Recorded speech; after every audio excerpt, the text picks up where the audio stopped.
आज आहे आपल्या वेट लॉस जर्नीचा डे 6। नमस्कार मंडळी, स्वागत आहे तुमचं माझ्या एका नवीन मिनी ब्लॉगमध्ये। आज मी ब्रेकफास्टमध्ये पोहे बनवणार आहे। सगळ्यात पहिल्यांदा मी डिटॉक्स वॉटर बनवून घेतलं, सोबत पोहे पण बनवत होते आणि डिटॉक्स वॉटर पण घेत होती। आज मी तुमच्यासोबत डिटॉक्स वॉटरची रेसिपी पण शेअर करणार आहे, मी डिटॉक्स वॉटर कसं बनवते। आणि काल मी तुम्हाला काही गोष्टी सांगितल्या होत्या वेट लॉस बद्दलच्या, की वेट लॉस कशावर डिपेंड आहे।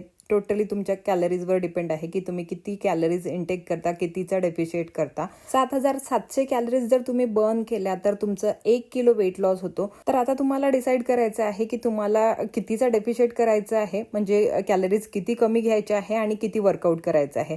जर तुम्ही वर्कआउटमधून 500 कॅलरीज बर्न करत असाल आणि डेफिशिएट तुम्ही 500चा करत असाल, म्हणजे मेंटेनिंग कॅलरीजपेक्षा तुम्ही 500 कॅलरीज कमी घेत असाल, म्हणजे 1000 कॅलरीज झाल्या। अशा तुम्ही 7 दिवसात 1 किलो फॅट लॉस करू शकता। त्यासाठी तुम्हाला असे कॅलरी फूड घ्यावं लागेल ज्यामध्ये कमी कॅलरीज आहेत आणि फायबर जास्त आहे किंवा प्रोटीन जास्त आहे। ज्या फूडमध्ये प्रोटीन आणि फायबर जास्त असते ना, त्यांनी तुमचं पोट पण भरलेलं राहते आणि तुमच्या मसल बिल्डिंगमध्ये सुद्धा हेल्प करते।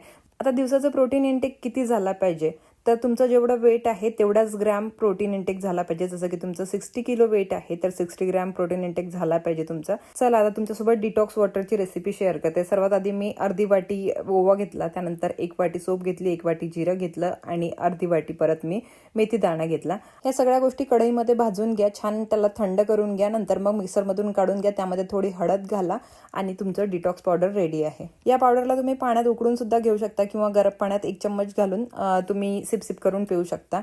सकाळी मी पोहे खाल्ले होते, त्यानंतर मला भूकच नव्हती, तर मग मी अंडे आणि पेरू खाल्ला। नंतर डिनरमध्ये घेतलं मटकीची भाजी, भाकर आणि थोडं दही। नंतर मी एक छोटा तुकडा नारळाचा घेतला, तो खाल्ला आणि दिवसाचा एंड केला फ्लॅक्स सीड्स खाऊन। चला मग बाय।